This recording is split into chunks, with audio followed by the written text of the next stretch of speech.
अस्सलाम वालेकुम मेरे प्यारे अजीज़ viewers, welcome to my channel. उम्मीद करती हूँ कि आप सब खैरियत से होंगे। आज है कमेंट्स रिस्पांस का डे और ये वीडियो उन सब के लिए इन्फॉर्मेटिव होने वाली है जिन्होंने कमेंट्स किए हैं, और जिन्होंने कमेंट्स नहीं भी किए उनके लिए भी उतनी ही इन्फॉर्मेटिव होगी, क्योंकि बैंक से रिलेटेड बहुत से कॉमन क्वेश्चंस ऐसे हैं जिसकी क्लैरिटी आपको नहीं मिल पाती है, और मेरी वीडियोस देखने पर आपका काफ़ी जो है वो कॉन्सेप्ट क्लियर हो जाता है। तो बगैर टाइम को ज़ाया किए वीडियो को शुरू करते हैं। और अगर आप मेरे चैनल पर न्यू हैं तो जल्दी से चैनल को सब्सक्राइब कर दें ताकि मेरी आने वाली हर इन्फॉर्मेटिव वीडियो आप तक टाइमली रिसीव हो सके।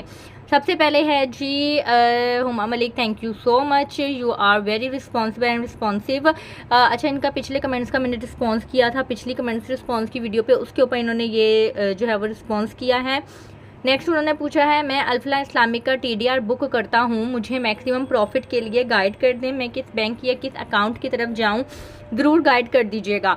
अच्छा, एक चीज़ मैं आपको क्लियर कर दूं कि आप TDR बुक ना करवाया करें, क्योंकि मेरी तरफ से तो रिकमेंडेड नहीं है, क्योंकि TDR में बेसिकली होता क्या है, मैंने इसके ऊपर डिटेल में वीडियो भी बनाई हुई है। करंट अकाउंट, सेविंग अकाउंट और फिक्स डिपॉजिट, जिसे TDR के नाम से भी जाना जाता है, कि इन तीनों में डिफरेंस क्या है और ये करवाने चाहिए या नहीं करवाने चाहिए। TDR में बेसिकली होता क्या है, टर्म डिपॉजिटरी सेट से कहा जाता है, और इसमें आप अपनी एक लमसम अमाउंट को फिक्स करवा देते हैं, जिसके अगेंस्ट आपको एक सर्टिफिकेट, चेक की तरह एक सर्टिफिकेट दिया जाता है, या तो लेटर हेड के ऊपर सर्टिफिकेट बना के दे दिया जाता है, या फिर जो है TDR को आपका जैसे पेमेंट ऑर्डर होता है, जैसे चेक होता है, उस तरह से एक शेप में TDR आपको इशू करके दे दिया जाता है, जिसके अगेंस्ट जो आपको मुनाफा होता है वो आपके अकाउंट में मंथली बेसिस पे क्रेडिट होता जाता है और आप इस्तेमाल करते जाते हैं। लेकिन जो प्रिंसिपल अमाउंट होती है वो आप इस्तेमाल नहीं कर सकते जब तक कि आप TDR को या तो इन कैश ना करवा लें, या फिर आपका जो जितने भी टाइम के लिए आपने फिक्स किया हुआ है वो आपका टाइम कंप्लीट ना हो जाए, ठीक है। लेकिन इसका नुकसान क्या होता है कि फॉर एग्जांपल, जैसे कि आपको पता ही है कि पिछले 3 महीनों से रेट्स में काफ़ी फ्लक्चुएशन आ रही है, बहुत ज़्यादा फ्लक्चुएट हो रहे हैं। TDR में क्या होता है कि आप TDR जब बुक करवाते हैं, हो सकता है कि उस वक्त जो रेट था वो आपका 19% था, और आगे जाके रेट जो है वो इंक्रीज़ हो गया किसी भी टाइम पे जाके, 6 महीने बाद या 1 साल के बाद जाके। तो उस सिनेरियो में क्या होता है कि फिर TDR आपने जिस रेट पे बुक करवाई हुई होती है ना, आपको प्रॉफिट उसी रेट में मिलेगा। जैसे फॉर एग्जांपल आप 19% पे TDR बुक करवाई थी, उसके बाद आपका 6 महीने के बाद 20% जो है वो रेट चला गया सेविंग अकाउंट का, लेकिन आपको TDR के ऊपर जो प्रॉफिट मिलेगा वो 19% के अकॉर्डिंगली ही मिलेगा जिस टाइम पे आपने TDR बुक करवाई थी, ठीक है। तो इस सिनेरियो में आपको नुकसान होगा। इसका आप अगर ऑपोजिट साइड देखें तो आपको मुनाफा भी हो सकता है कि आपने TDR ज़्यादा रेट, यानी कि फॉर एग्जांपल 20% जब था रेट तब आपने TDR बुक करवाई हो, लेकिन आगे जाके रेट जो है वो कम होना शुरू हो गए हैं, जैसे कि 3 महीनों से हो रहे हैं, और रेट चला जाता है 16 या 17% पे, लेकिन आपको जो TDR की अमाउंट मिलेगी या प्रॉफिट मिलेगा वो 20% के अकॉर्डिंगली ही मिलेगा। तो दोनों सिनेरियो हो सकते हैं, तो आप चेक कर लें कि आपको क्या लगता है कि आगे रेट्स आपके इंक्रीज़ होंगे या नहीं होंगे, तो उसके अकॉर्डिंगली आप करें। अलबत्ता TDR बुक ना ही करवाएं, आप कोई भी सेविंग अकाउंट ओपन करवा लें जिसमें आप अपनी फ्लेक्सिबिलिटी के साथ ट्रांजैक्शंस भी करते रहें और आप मुनाफा भी लेते रहें, और जब चाहे अपनी अमाउंट को, प्रिंसिपल अमाउंट को इस्तेमाल भी कर सकें। नेक्स्ट है जी मैडम खतीजा का, कोई और न्यू फैमिली व्लॉग वीडियो बना दो। अच्छा, मैं जब अम्मी जी की तरफ गई थी तो तब मैंने अपने भतीजा भतीजी वगैरह की जो है वो फैमिली वीडियो का एक व्लॉग बनाया था। बच्चे बहुत जिद करे थे तो मैंने उसे इसी चैनल के ऊपर अपलोड कर दिया था। तो उसके अगेंस्ट ये मैडम खतीजा कह रही हैं कि कोई और फैमिली व्लॉग बना दो। तो देखें, मेरा जो ये चैनल है वो बैंक से रिलेटेड है, मैं बार बार फैमिली व्लॉग की वीडियोज़ में अपलोड नहीं कर सकती हूँ, क्योंकि आप जब भी चैनल बनाते हैं तो आपको एक ही नीच सेलेक्ट करनी होती है और उसी से रिलेटेड को वीडियोस अपलोड करनी होती हैं, तो अब इसको मैं मिक्सचर नहीं कर सकती।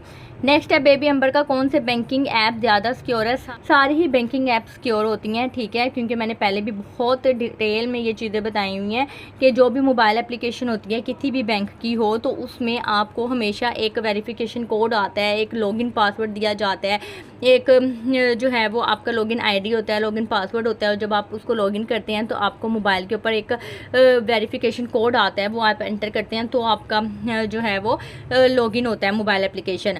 हाँ, मैंने पहले ये बताया था कि जो HBL की मोबाइल एप्लीकेशन है उसमें एक चीज़ मुझे बहुत अच्छी लगती है कि उसमें ट्रांजैक्शन पासवर्ड भी है, यानी कि आपको मोबाइल एप्लीकेशन लॉगिन करने के लिए अलग से पासवर्ड बनाना पड़ता है और ट्रांजैक्शन करने के लिए अलग से पासवर्ड बनाना पड़ता है। उसमें होता क्या है, उसका फ़ायदा क्या होता है कि जैसे फॉर एग्जांपल अगर किसी को किसी भी तरह से आपका लॉगिन आईडी पासवर्ड पता लग भी जाता है और वो लॉगिन कर भी लेता है, तो वो ट्रांजैक्शन उस वक्त तक नहीं कर सकता बंदा जब तक कि उसको ट्रांजैक्शन पासवर्ड नहीं पता होगा, ठीक है। तो ट्रांजैक्शन पासवर्ड का एक सबसे ज़्यादा फ़ायदा ये भी है कि इसकी वजह से मोबाइल एप्लीकेशन बहुत ज़्यादा सिक्योर हो जाती है।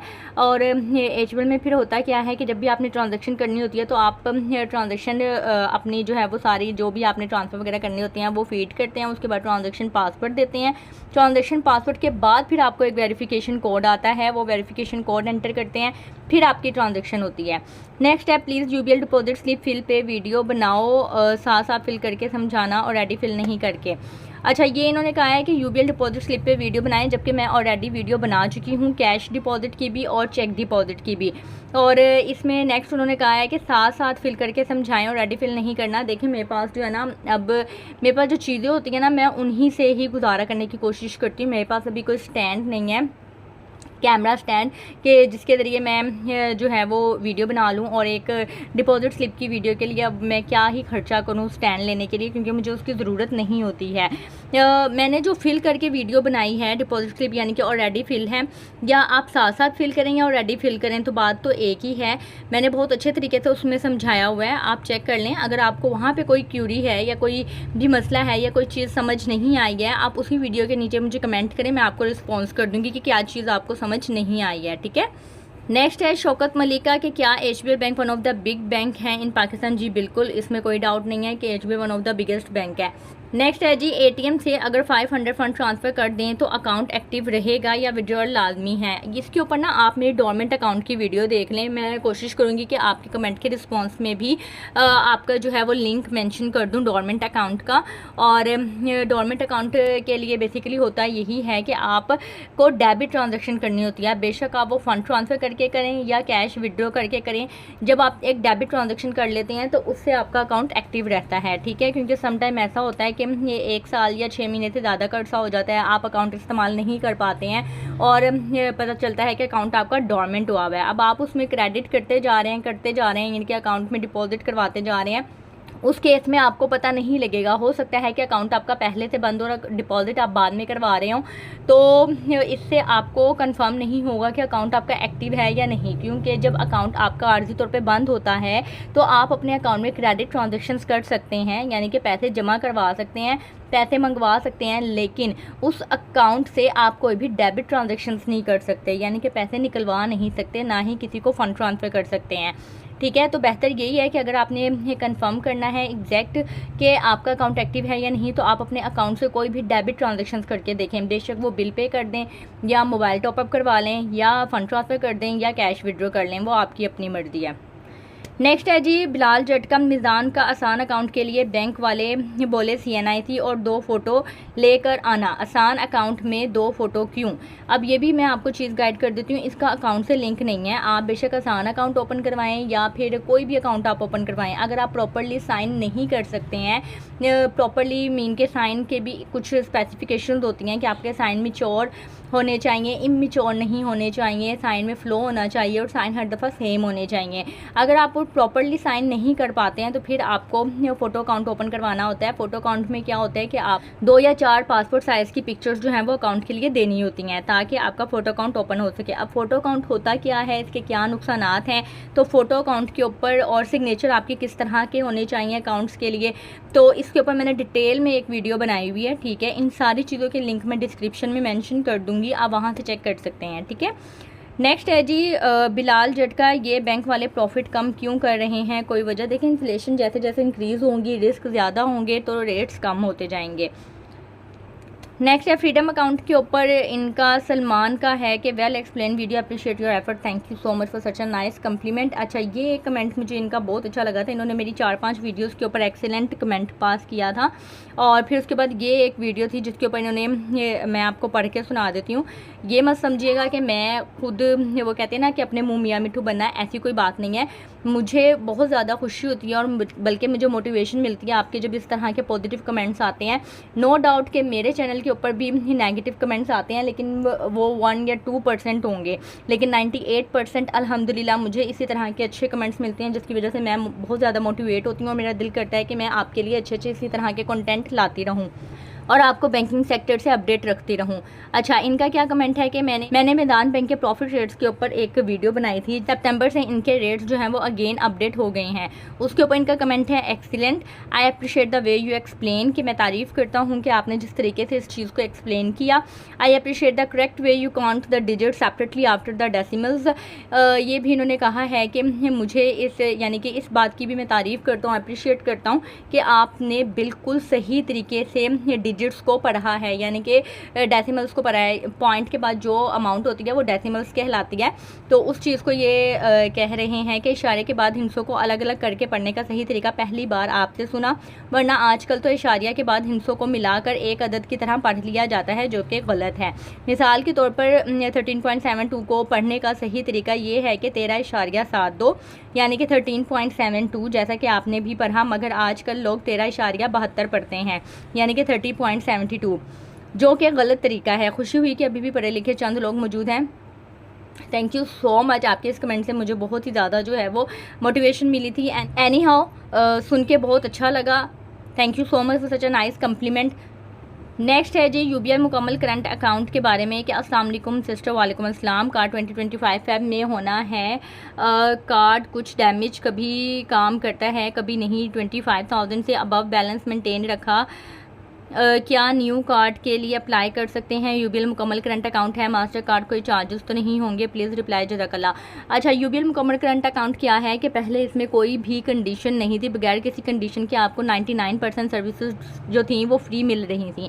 लेकिन 1 जनवरी 2024 से जो है वो इसमें कंडीशन आ गई कि आप जब तक 25,000 रुपये इसमें माहाना और सालाना एवरेज बैलेंस मेनटेन नहीं करेंगे, आपको ये सर्विसेज फ्री नहीं मिलेंगी।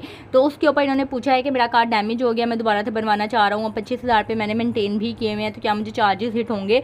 ये मैं आपको एक गाइड कर दूं कि आपने ये कार्ड बनवाते हुए कंफर्म कर लेना है, क्योंकि जब कार्ड आपका डैमेज होता है तो वो कार्ड आपका रीन्यू नहीं हो रहा, बल्कि आप रिप्लेस करवा रहे हैं। रिन्यूअल क्या होता है कि यानी कि कार्ड आपका एक्सपायर हो गया तो रिन्यू हो जाता है। ये कार्ड आपका डैमेज हो गया, अब डैमेज होने के बाद आप इसको रिप्लेस करवा रहे हैं कार्ड को नए कार्ड के साथ। तो रिप्लेसमेंट चार्जेस अगर होंगे तो वो हो सकता है कि आपको लगें, अदरवाइज़ अगर आपने मेंटेन किया हुआ है तो आपको इसके इश्यूएंस और सालाना चार्जेस कोई हिट नहीं होंगे। अगर तो बैंक में आपने जब भी कार्ड मीन के इशू करवाना है तो आप उनसे कंफर्म कर लीजिएगा कि मैंने 25,000 रुपये मेंटेन रखे हुए हैं, तो मैं कार्ड रीन्यू करवा सकता हूँ। रीन्यू से मुराद के रिप्लेस करवा सकता हूँ और आपके रिप्लेसमेंट के कोई अलग से चार्जेस तो नहीं है, ठीक है। ये आपने उनसे एक दफ़ा कंफर्म कर लेना है। अलबत्ता मेरा जहाँ तक ख्याल है तो हो सकता है कि आपको चार्जेस हिट नहीं होंगे अगर आपने बैलेंस मेंटेन किया हुआ है। नेक्स्ट है जी यूबीएल महाना आमदनी सेविंग अकाउंट के ऊपर कि 20.5 मतलब 1 लाख पर 20,500 मिलेगा मंथली। नहीं, ये चीज़ नहीं है। मैं हर दफ़ा ये आपको क्लैरिफाई करती हूँ कि जो रेट होते हैं वो पर annum होते हैं, एनुअली होते हैं, महाना नहीं होते हैं। अगर आपको किसी अकाउंट के ऊपर मंथली प्रॉफिट मिल रहा है तो इसका मतलब ये नहीं है कि आपको उसके ऊपर बहुत ज़्यादा मुनाफा मिलेगा सालाना प्रॉफिट जिस अकाउंट में मिलता है उसकी निस्बत। यानी कि मैं आपको नहायत आसान लफ्ज़ों में समझाती हूँ। आपके पास 2 अकाउंट है, ठीक है। एक अकाउंट में आपको महाना मुनाफा मिल रहा है, दूसरे अकाउंट में आपको सालाना मुनाफा मिल रहा है, ठीक है। दोनों में रेट जो हैं वो सेम ही हैं। अब इसका मतलब आपने ये नहीं लेना है कि महाना मुनाफा जिसमें मिल रहा है मुझे हर महीने मुनाफा मिलेगा तो मुझे इस वाले अकाउंट में जहाँ पे सालाना मुनाफा मिल रहा है उसकी निस्बत ज़्यादा मिलेगा। नहीं, ऐसा नहीं है। अगर आपके एक अकाउंट में जिसमें आपको सालाना बेसिस पे मुनाफा मिलता है, वहाँ पे आपको 1 साल का मुनाफा अगर 12,000 रुपये मिल रहा है, किसी भी रेट के अकॉर्डिंग ये ज़्यूम कर लें 12,000 रुपये मिल रहा है, ठीक है। तो महाना मुनाफा जिस अकाउंट में दिया जा रहा है उसमें आपको 12,000 रुपये 1 महीने बाद नहीं दे दिए जाएंगे, बल्कि 12,000 के 12 हिस्से किए जाएंगे और आपका 1 महीने का जो प्रॉफिट बनता होगा वो आपको दिया जाएगा। यानी कि 1 महीने के बाद आपको 1,000 रुपये फिर हर महीने आपको 1,000 रुपये दिए जाएंगे, जिससे आपका साल का जो टोटल मुनाफा होगा वो 12,000 ही होगा, ठीक है। तो वो दोनों में बस फ़र्क कुछ नहीं होता, मुनाफा आपको उतना ही मिलता है। रेट आपका जो होता है वो पर annum होता है, सालाना होता है। जैसे अब ये 20,500 आपका सालाना मुनाफा है टैक्स की कटिंग के बगैर। टैक्स की कटिंग के बाद कुछ और होगा। आपको जो मुनाफा मिलेगा 20,500 ये सालाना है आपके अकाउंट के ऊपर, ठीक है। अगर ये महाना मिलेगा तो 20,500 को आपने 12 से डिवाइड कर देना है, जो अमाउंट आएगी वो आपको महाना मिलेगी। और अब भी जो है वो 20.50% रेट जो है वो अब चेंज हो गया है। अब जो रेट चल रहे हैं वो 18% है। 18% के अकॉर्डिंगली अब आपको रेट दिया जा रहा है। नेक्स्ट है जी, सलाम मैम, फर्स्ट वुमेन अकाउंट में 1 लाख पर नॉन फाइलर को कितना प्रॉफिट मिलेगा, प्लीज़ बताएं। अच्छा, फर्स्ट वुमेन अकाउंट के ऊपर मैं ऑलरेडी वीडियो एक बना चुकी हूँ, लेकिन वो पुराने रेट के अकॉर्डिंगली थी। अभी सितंबर 2024 में इनके रेट दोबारा से अपडेट हुए हैं मीज़ान बैंक के, तो मैं इंशाल्लाह इस वीक में जो है वो फर्स्ट वुमेन अकाउंट के ऊपर वीडियो बना दूँगी और आपको जो है वो प्रॉफिट की कैलकुलेशन करके भी बता दूँगी। ठीक है, तो इस वीक में आप अगर आपने मेरे चैनल को सब्सक्राइब नहीं किया हुआ है तो चैनल को सब्सक्राइब कर लें, ताकि जब वीडियो आए तो आपको नोटिफिकेशन आ जाए। नेक्स्ट है जी, मीज़ान सेविंग अकाउंट जिसमें लिमिट्स ना हो वो कौन से हैं और उसके ओपन करवाने की क्या रिक्वायरमेंट है। अच्छा, मीज़ान सेविंग अकाउंट आप कोई भी ओपन करवा लें, उसमें लिमिट सचेस कहीं पे भी कुछ भी रिस्ट्रिक्शंस नहीं है कि आप इतनी अमाउंट तक ही जमा करवा सकते हैं। सिर्फ और सिर्फ आसान सेविंग अकाउंट है जिसमें आप 10 लाख से ज़्यादा जो है वो डिपॉजिट नहीं करवा सकते हैं। बाकी इनके जितने भी सेविंग अकाउंट है उसमें आप अनलिमिटेड डिपॉजिट करवा सकते हैं, सचेस कोई मसला नहीं है। अगर आपकी लमसम अमाउंट अकाउंट में एकदम आ जाती है, जैसे 2-3 मिलियन यानी कि 20-30 लाख रुपये, तो हो सकता है कि वो आपको कॉल करके कुछ एविडेंस ले लें या सरसरी तौर पर आपसे कन्फर्म कर लें कि ये अमाउंट आपकी कहाँ से आई है, इलीगल तो नहीं है, या आपने कोई प्रॉपर्टी सेल आउट की है या बाहर से कोई रेमिटेंस आई है, तो हो सकता है कि वो आपसे जो है वो ये इन्फॉर्मेशन लें और ज़रूरत पड़ने पर उसका जो है वो प्रूफ भी आपसे मांग लें।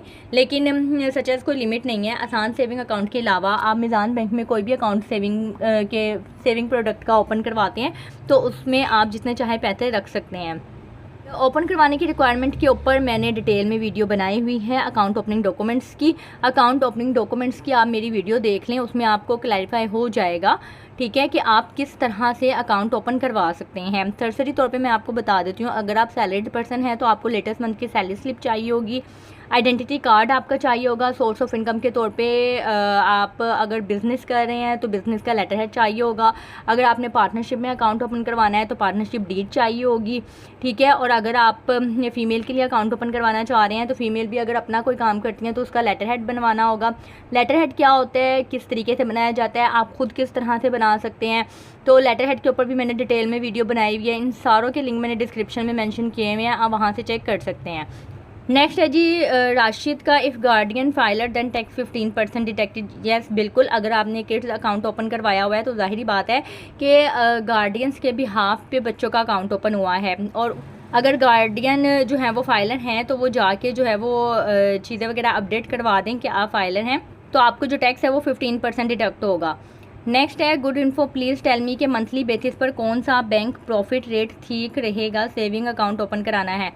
मैं हमेशा से कहती हूँ कि ये आपने खुद एनालिसिस करना होता है कि आपने कन्वेंशनल में अकाउंट ओपन करवाना है या इस्लामिक में अकाउंट ओपन करवाना है, आपको महाना मुनाफा चाहिए या सालाना चाहिए, और इसके अलावा आपके घर के नज़दीक ब्रांच कौन सी है, बैंक कौन सा आपके लिए सूटेबल रहेगा, क्योंकि हर बैंक हर बंदे की रिक्वायरमेंट को पूरा नहीं कर पाता है। ये सारी चीज़ें आपने खुद देखनी होती हैं कि आपको क्या क्या फ़ीचर्स चाहिए। मैंने हर अकाउंट के ऊपर ऑलमोस्ट वीडियो बनाई हुई हैं, आप वहाँ पर जाएँ, उसके फ़ीचर्स चेक करें, आप देखें कि आपकी रिक्वायरमेंट क्या है। अगर आप बिज़नेस पर्सन हैं तो जाहिर बात है कि आपको ट्रांजैक्शंस फ्लेक्सिबिलिटी चाहिए, आप जितनी चाहें ट्रांजैक्शंस करें और साथ साथ सेव करते रहें, ठीक है। अगर आप सैलरीड पर्सन है तो जाहिर बात है कि आपका विड्रॉ इतना नहीं होगा, आपकी मंथली इनकम आनी है, उसके ऊपर अब आपको फ़ीचर्स क्या चाहिए, तो ये सारी चीज़ें आपने एनालिसिस करनी है। दूसरा, आपने रेट्स देखने हैं कि आपको जो है वो रेट कहाँ पे सबसे अच्छा मिल रहा है, और रेट का अगर मैं आपको बताऊं तो रेट आजकल सबके ही ऑलमोस्ट सेम है, कोई इतना ज़्यादा फ़र्क नहीं है।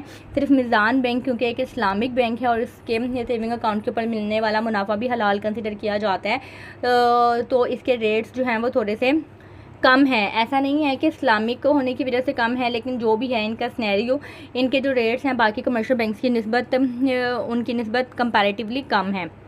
तो ये आप चेक करें कि आपने किस अकाउंट में इन्वेस्टमेंट करनी है। नेक्स्ट है जी, मीन मंथली सेवर पर कोई प्रॉफिट नहीं है। मंथली सेवर अकाउंट क्या होता है, बैंक अल हबीब के मंथली सेवर अकाउंट के ऊपर इन्होंने ये कमेंट किया हुआ है।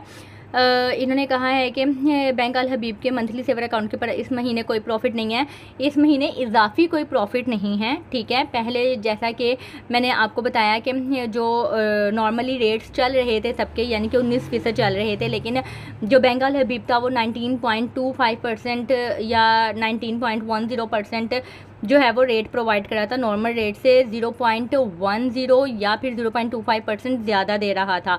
लेकिन अब जो रेट अपडेट हुए हैं उसमें 18% तमाम तर बैंक्स में रेट्स हैं और 18% ही जो है वो मंथली सेवर अकाउंट के ऊपर आपको रेट प्रोवाइड किया जा रहा है। कोई इजाफी रेट प्रोवाइड नहीं किया जा रहा है जो इस महीने से रेट अपडेट हुए हैं उस पर। तो उसके अकॉर्डिंगली आपको इजाफी मुनाफा कोई नहीं मिलेगा, लेकिन जो आपका मंथली मुनाफा बनता होगा 18% के अकॉर्डिंगली वो आपको मिलेगा। नेक्स्ट है, इस मंथ 6 लाख पे मुझे 1500 प्रॉफिट आया, एनी रीज़न इतना कम क्यों, एनी इन्फॉर्मेशन। अच्छा, 6 लाख के ऊपर 1500 प्रॉफिट, 6 लाख पे प्रॉफिट बेसिकली बनता क्या है? अच्छा, 6 लाख के ऊपर मैं अगर प्रॉफिट कैलकुलेट करूं, जो इनके रेट पिछले चल रहे थे वो 19.10% था आई थिंक, तो इसका हम 19.10% ले लेते हैं। 1,14,600 ये इसका सालाना प्रॉफिट बनता था। और अब क्योंकि 6 महीने का प्रॉफिट ये कंसिडर करवा रही हैं तो इसमें से हम डिवाइड कर देंगे 2 को, और ये इनका 6 महीने का प्रॉफिट है 57,300। और इसके ऊपर जो है वो अब हमने टैक्स लेस करना है -35%, यानी कि अगर आप नॉन फाइलर हैं तो नॉन फाइलर का 35% लेस होगा। 37,245 6 महीने का प्रॉफिट बनता है। ठीक है, अब आई डोंट नो कि 1500 आप किस हिसाब से कह रही हैं, इसको भी अगर हम 6 से डिवाइड करें तो 6 लाख के ऊपर 1 महीने का प्रॉफिट 6,207 बनता है। इसकी एक और रीज़न हो सकता है कि 6 लाख रुपए आपने महीने के शुरू में जमा ना करवाए हों, बल्कि महीने के एंड पर जमा करवाए हों और शुरू में आपके अकाउंट का जो बैलेंस है वो इतना ना हो, मीन के ज़ीरो हो या नॉमिनल सी अमाउंट हो, क्योंकि बैंक अल हबीब के मंथली सेवर अकाउंट पर मंथली एवरेज बैलेंस के ऊपर प्रॉफिट रेट कैलकुलेट किया जाता है। ठीक है, और ये 6 लाख जो हैं वो आप मुझे कन्फर्म करें कि आप के अकाउंट में पूरा महीना 6 लाख रुपए की अमाउंट रही थी, या फिर 6 लाख रुपए आपने एंड के किसी दिनों में जो है वो डिपॉजिट करवाए थे या बीच में निकलवा लिए थे। तो आप ये चेक करें कि मंथली एवरेज बैलेंस आपका कितना बनता है, उसके ऊपर आप रेट अप्लाई करें। नेक्स्ट है, बैंक अल्फला सेविंग अकाउंट के ऊपर अक्टूबर 2024 ऑनवर्ड बायनवली प्रॉफिट क्रेडिट होगा। ये तो बहुत गलत डिसीजन है इनका। ये किसने कहा है आपको कि बायनवली प्रॉफिट क्रेडिट होगा? बायनवली क्या होता है कि साल में 2 दफ़ा प्रॉफिट क्रेडिट होगा। एनी हाउ मुझे इस तरह की कोई इन्फॉर्मेशन नहीं है, और अगर रेट आपको बायनवली मिल भी रहा है, यानी कि प्रॉफिट अगर आपको क्रेडिट हो रहा है 6 महीने के बाद, तो प्रॉफिट मिलेगा तो आपको उतना ही। ठीक है, क्योंकि चाहे आपको 6 महीने का, फॉर एग्जांपल अगर आपको महाना 1000 रुपये मुनाफा मिल रहा है तो 6 महीने का आपको इकट्ठा 6000 रुपये मिल जाएगा। और अगर आपने महाना मुनाफा लेना है तो वही 6000 रुपये 1000 रुपये करके आपको हर महीने मिल जाएंगे। तो बात तो उधर ही आ जाती है, आप इकट्ठा ले लें या हर महीने ले लें। ये कौमी बचत के रेट्स मैंने एक्सप्लेन किए थे, उसके ऊपर है इनका एहसन का मुनाफे के ऊपर टैक्स। मुनाफे के ऊपर टैक्स अगर आप फाइलर हैं तो 15% यानी कि 15%, और अगर आप नॉन फाइलर हैं तो 35% टैक्स कट होगा। टैक्स कैसे निकालते हैं, आप मेरे सेविंग अकाउंट की कोई भी वीडियो उठा के चेक कर लें, उसके लास्ट में मैंने प्रॉफिट की कैलकुलेशन की हुई है और टैक्स किस तरह से कैलकुलेट होता है वो भी मैंने बताया हुआ है। आप मेरे चैनल पर किसी भी सेविंग अकाउंट की वीडियो देख लें, आपको क्लैरिफाई हो जाएगा। मैडम टैक्स कैसे निकालते हैं, और रकम से यानी कि प्रॉफिट के अमाउंट से पूछा होगा। वो जैसे कि मैंने आपको बताया कि आप मेरी सेविंग अकाउंट की कोई भी वीडियो देख लें, रिसेंट जो भी मैंने अपलोड की हुई है आप उसमें चेक कर लें, उसमें मैंने लास्ट में प्रॉफिट की कैलकुलेशन की हुई है और टैक्स की भी। नेक्स्ट है, वेल्डन जनाब, बहुत ही उम्दा और खूबसूरत अंदाज़ बयान है, thank you so much. Next है, प्लीज़ एमसीबी के डेबिट और क्रेडिट कार्ड्स पर भी एक वीडियो बनाएं। आप लोगों की जितनी भी रिक्वेस्ट आई हुई है ना कि इन चीज़ों के ऊपर वीडियोस बनाएं, वो सारी मैंने लिस्ट डाउन की हुई हैं। ठीक है, जैसे जैसे मुझे टाइम मिलता जाएगा मैं वीडियोस बनाती जाऊंगी। जैसा कि मैंने रिसेंटली आपको बताया था कि मेरी जो है वो एक छोटी सी बेटी है, 3 से 4 माह की बेटी है, और उसके साथ कुछ मसरूफियात होती हैं तो जिसकी वजह से मैं बना नहीं पाती, लेकिन इंशाल्लाह जल्द ही जो है वो मैं आपकी तमाम तर रिक्वेस्ट को पूरा कर दूँगी। नेक्स्ट है, मैम अल्फ़ा टर्म डिपॉजिट पर भी एक वीडियो बनाएं प्लीज़। जी बिल्कुल, मैं ज़रूर बनाऊंगी। नेक्स्ट है जी, मेरा मिज़ान बैंक में अकाउंट है और मैं अपना एटीएम कार्ड ख़त्म करवाना चाहता हूं। अगर एटीएम कार्ड बंद करवा दूं तो क्या मेरा मिज़ान बैंक की मोबाइल ऐप भी बंद हो जाएगी? काइंडली रिप्लाई करें। देखें, अगर आप एटीएम कार्ड बंद करवाना चाहते हैं तो करवा दें, नो इशू।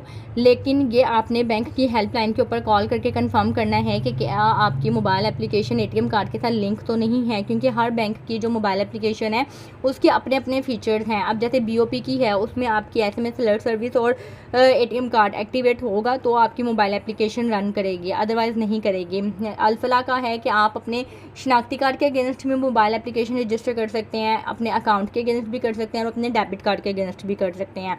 तो उसमें भी कुछ इस तरह की कोई पाबंदी नहीं है। तो मीज़ान बैंक की आप हेल्पलाइन पे कॉल करें, उनसे कंफर्म करें, या फिर आप किसी भी ब्रांच के किसी भी ऑफिसर से कंफर्म कर लें कि एटीएम कार्ड के बगैर मेरी मोबाइल एप्लीकेशन जो है एक्टिव ही रहेगी या बंद हो जाएगी, ठीक है। तो ये आप वहाँ से कंफर्म कर लें। नेक्स्ट है ये prevent your bank saving account from ज़कात। अच्छा, ज़कात एग्जेम्पशंस के बारे में मैंने एक वीडियो बनाई हुई है, यानी कि अगर आप ज़कात नहीं देना चाहते हैं, जो कि हर साल यकम रमज़ान को 2.5% के अकॉर्डिंगली आपके अकाउंट से ज़कात कट कर ली जाती है सेविंग अकाउंट्स के ऊपर। तो अगर आप वो कट नहीं करवाना चाहते हैं तो उसके लिए आपको क्या क्या करना चाहिए, तो ये डिटेल में मैंने यहाँ पर बताया हुआ है।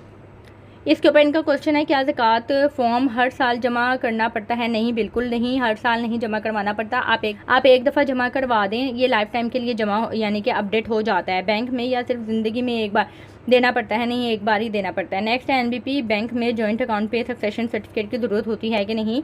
देखें, नेशनल बैंक हो, बीओपी हो या कोई भी बैंक हो, हर किसी का सक्सेशन सर्टिफिकेट की ज़रूरत किसी ना किसी मौके पे आके पड़ती है।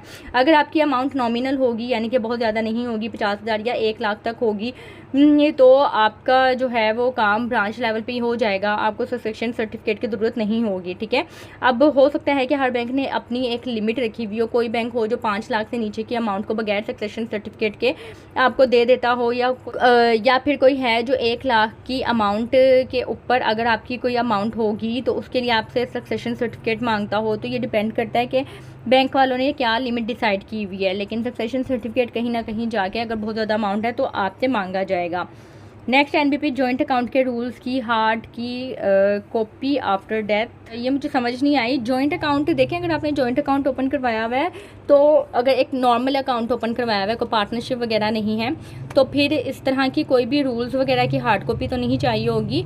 जॉइंट अकाउंट में जो है वो अगर आपने ऑपरेशन इंस्ट्रक्शन सिंगल दी हुई है ना, जैसे कोई भी या एनीवन दी हुई है कि कोई भी इस अकाउंट को ऑपरेट कर सकता है, तो फिर आप इजीली अपने पैसे निकलवा के अकाउंट को बंद करवा सकते हैं। अगर दूसरा बंदा नहीं है तो कोई भी बंदे से मुराद के जॉइंट अकाउंट फॉर एग्जांपल ए और बी 2 लोगों ने खुलवाया हुआ है, ए अगर वफात पा गया तो बी जो है वो जाके सारी अकाउंट निकलवा के अकाउंट बंद करवा सकता है, अगर ऑपरेशन इंस्ट्रक्शंस एनीवन है, यानी कि दोनों में से कोई भी अकाउंट यूज़ कर सकता है। अगर ऑपरेशन इंस्ट्रक्शंस ये है कि दोनों ही चेक पे साइन करेंगे तो चेक विड्रॉ होगा या चेक पास होगा, या कोई भी ट्रांजैक्शंस के लिए दोनों का होना लाजमी है, तो फिर आपका जो डिसीज अकाउंट का जो भी प्रोसीजर होगा वो आपको फॉलो करना होगा। नेक्स्ट है, बहुत शुक्रिया जज़ाकल्लाह मेरी प्यारी बहन। अब मुझे ये बताएं, इस फॉर्म को फिलअप करके हम मोबाइल से सेंड कर सकते हैं, क्योंकि हम आउट ऑफ कंट्री हैं, ये फॉर्म यूज़ हो सकता है, इस्तेमाल हो सकता है, या लाजमी 50 रुपये का बे फॉर्म 200 रुपये फ़ीस देनी होगी। शुक्रिया।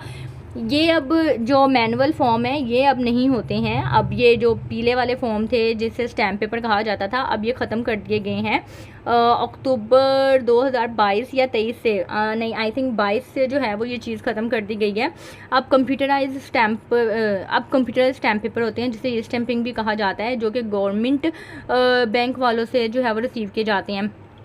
मोस्टली बैंक ऑफ पंजाब से ये वसूल किए जाते हैं। उसके ऊपर जो प्रिंटेड फॉर्म में होते हैं वो स्टैम्प पेपर आपने लेना है, और कम से कम भी मालियत का जो अब स्टैम्प पेपर है वो 100 रुपये का है, ठीक है।